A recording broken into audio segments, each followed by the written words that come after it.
ہوا ہے، ظاہر سی بات ہے کہ یہ ایک فکری ماحول ہے، اور جہاں مولانا عبدالرحمن صاحب نے علماء اکرام مسلمانوں کا جو کردار بتایا، ظاہر سی بات ہے کہ باقی تمام لوگوں کو ہم جانتے ہیں، مولانا ابوالکلام آزاد، علامہ شبلی نعمانی، مولانا حفیظ الرحمان سیوہار کی، تمام لوگ آپ جانتے ہیں۔ آئیے اس میں کردار شہرت کا بھی تھا، اور میں اس ماحول میں عاصم صاحب کے حکم کی تعمیل کرتے ہوئے ڈاکٹر انیس بوستانی سے گزارش کرتا ہوں کہ وطن کی ریت مجھے ایڑیاں رگڑنے دے، مجھے یقین ہے کہ پانی یہیں سے نکلے گا۔ تو شاعر شعرا نے بھی اتنا بڑا اہم کردار ادا کیا ہے۔ تالیوں سے استقبال کریں ڈاکٹر انیس بوستانی۔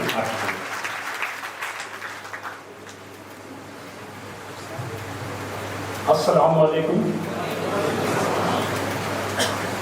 اہل علم حضرات اور معزز علماء اکرام اور قوم و ملت کا درد رکھنے والے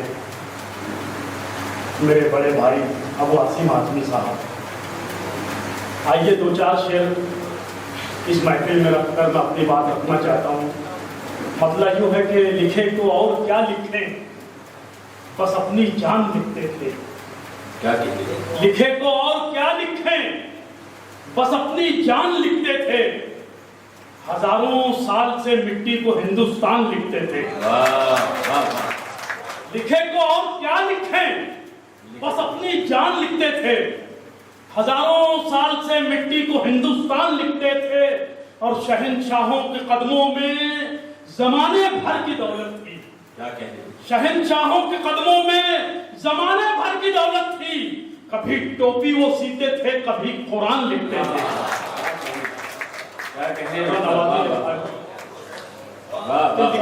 لکھے کو اور کیا لکھیں، بس اپنی جان لکھتے تھے، ہزاروں سال سے مٹی کو ہندوستان لکھتے تھے، شہنشاہوں کے قدموں میں زمانے بھر کی دولت تھی، کبھی ٹوپی وہ سیتے تھے، کبھی قرآن لکھتے تھے۔ پھر شعر شروع ہوتا ہے کہ مقدر میں تو دشمن کے چھلکتے جام آتے ہیں، مقدر میں تو دشمن کے چھلکتے جام آتے ہیں، وفاداروں پہ غداری کے ہی الزام آتے ہیں۔ مقدر میں تو دشمن کے چھلکتے جام آتے ہیں، وفاداروں پہ غداری کے ہی الزام آتے ہیں، اور یہ تخت و تاج رکھ لو تم، یہ جاگیریں سنبھالو تم، ہم عالمگیر ہیں، ہم کو بہت سے کام آتے ہیں۔ مقدر میں تو دشمن کے چھلکتے جام آتے ہیں۔ دوستو، یہ بحالت مجبوری یہ کہنا پڑ رہا ہے کہ مقدر میں تو دشمن کے چھلکتے جام آتے ہیں، یہی سچائی، وفاداروں پہ غداری کے ہی الزام آتے ہیں، اور یہ تخت و تاج رکھ لو تم، یہ جاگیریں سنبھالو تم، ہم عالمگیر ہیں، ہم کو بہت سے کام آتے ہیں۔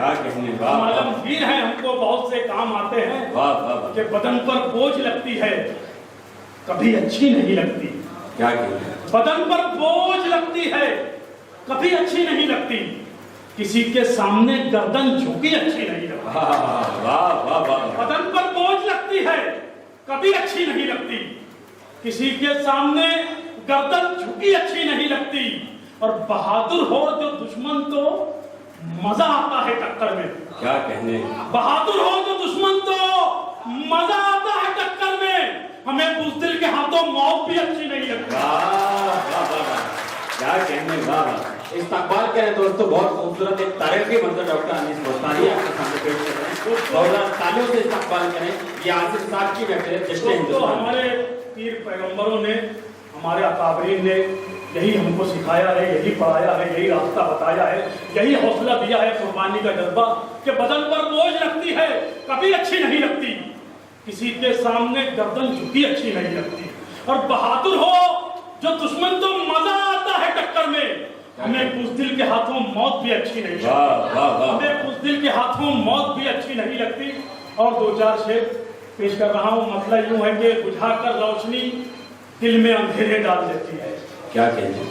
ہمارا اپنا المیہ اور ہمارا اپنا ہندوستان، ہماری سرزمین، کہ بجھا کر روشنی دل میں اندھیرے ڈال دیتی ہے، غلط تاریخ سچائی پہ پردے ڈال دیتی ہے۔